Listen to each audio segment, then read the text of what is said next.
नमस्कार मित्रांनो, आपल्या सर्वांच्या स्वामी सेवावित भरत या यूट्यूब चॅनलवर खूप खूप स्वागत आहे। सर्वांना श्री स्वामी समर्थ। तर मित्रांनो, आपण आज भाद्रपदची पौर्णिमा या तिथीवर आणि या विषयावर चर्चा करूया। आपल्याला सर्वांना माहित आहे की भाद्रपदची पौर्णिमा 17 तारखेला सुरू होणार आहे व 18 तारखेला समाप्त होणार आहे।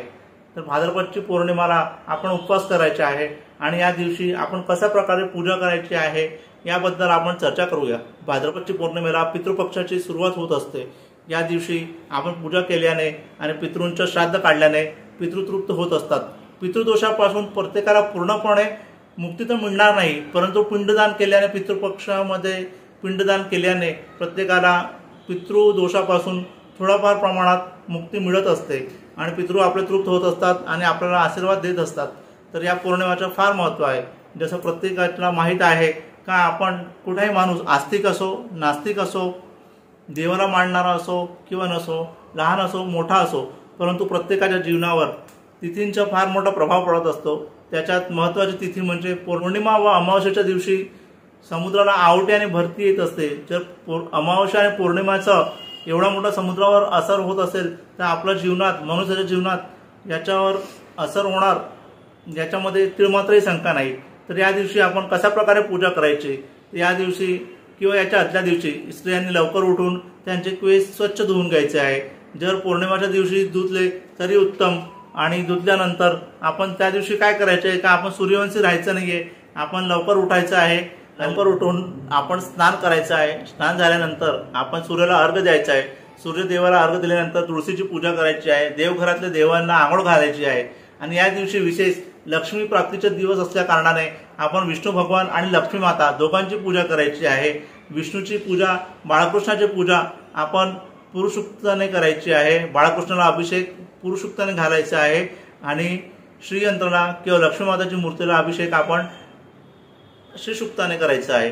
जर आपल्याला श्रीसुक्त आणि पुरुषुक्त बोलता येत नसेल तर माझ्या चॅनलवर श्रीसुक्त आणि पुरुषुक्त अपलोड केला आहे, त्याच्या आपण मदत घेऊ शकतो आणि त्याच्याने आपण पुरुषुक्त श्रीसुक्त बोलता शिकू शकतो आणि त्याच्याने पण आपण अभिषेक करू शकतो। परत या दिवशी सत्यनारायणाचे पूजेला फार विशेष महत्त्व आहे।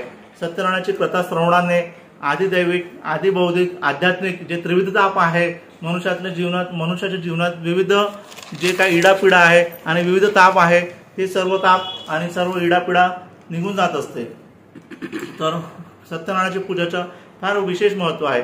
सत्यनारायणाची पूजा कशी करावी याबद्दलचा व्हिडिओ मी लवकरच आपला यूट्यूब चॅनलवर आणत आहे, तरी आपल्याला थोडक्यात सांगतो। त्या दिवशी सत्यनारायणाची पूजेसाठी आपण एक चौरंग घ्यायचं। चौरंगाच्या चौघा ठिकाणी आपण आंब्याचे डाळगे बांधायचे। मधोमध चौरंगावर आपण एक सफेद कापड किंवा लाल कापड अंथरायचं।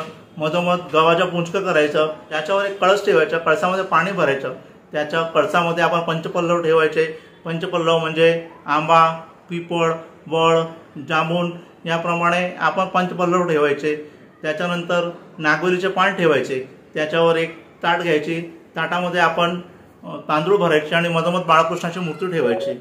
समोर 3 पुंजके मांडायचे आणि 3 पुंजके मांडून प्रत्येक पुंजक्यावर, एक पुंजक्यावर गणपती बाप्पा, एक पुंजक्यावर कुलदेवताची सुपारी आणि तिसऱ्या पुंजक्यावर वरुण देवताची सुपारी, याप्रमाणे आपण 3 पुंजके ठेवून आपण गणपती, वरुण आणि कुळदेवता याप्रमाणे 3 सुपाऱ्या ठेवून त्यांचे पंचोपचार पूजन करायचे आहे। त्याच्यानंतर सत्यनारायण भगवानची कथा श्रवण करायची आहे। आणि याप्रमाणे आपण सत्यनारायणाची पूजा करायची आहे। घरच्या घरी आपण सत्यनारायणाची पूजा केली तरी अतिउत्तम। आपल्या मार्गामध्ये माऊली नेहमी सांगत असतात की महिलांनी एक दुसरी महिलेला सांगायचे, जे पूजा सुरू करत नसेल किंवा जे पूजा करत असतील त्यांनी, जे पूजा करत नाही त्यांना सत्यनारायणाची पूजेबद्दल माहिती द्यायची आणि जे पूजा करत असेल त्यांनी पण कंटिन्यू करायची।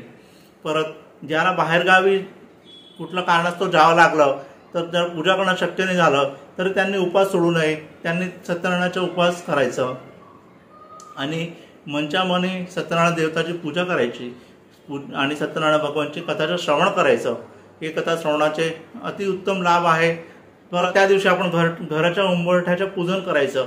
उंबरठ्याचे पूजन करण्यासाठी आपण उंबरठ्याच्या दोघा ठिकाणी स्वस्तिक काढायचे। स्वस्तिकवर पाय पडू नये याची आपण दक्षता घ्यावी। जर आपले पाय पडत असतील तर आपण स्वस्तिक न काढता तिथं रांगोळी काढायची। उंबरठ्याला दोघं बाजूला आपण अगरबत्ती लावावी दोघं बाजूला शक्य नसेल तर एक बाजूला गुलाबाची अगरबत्ती लावावी।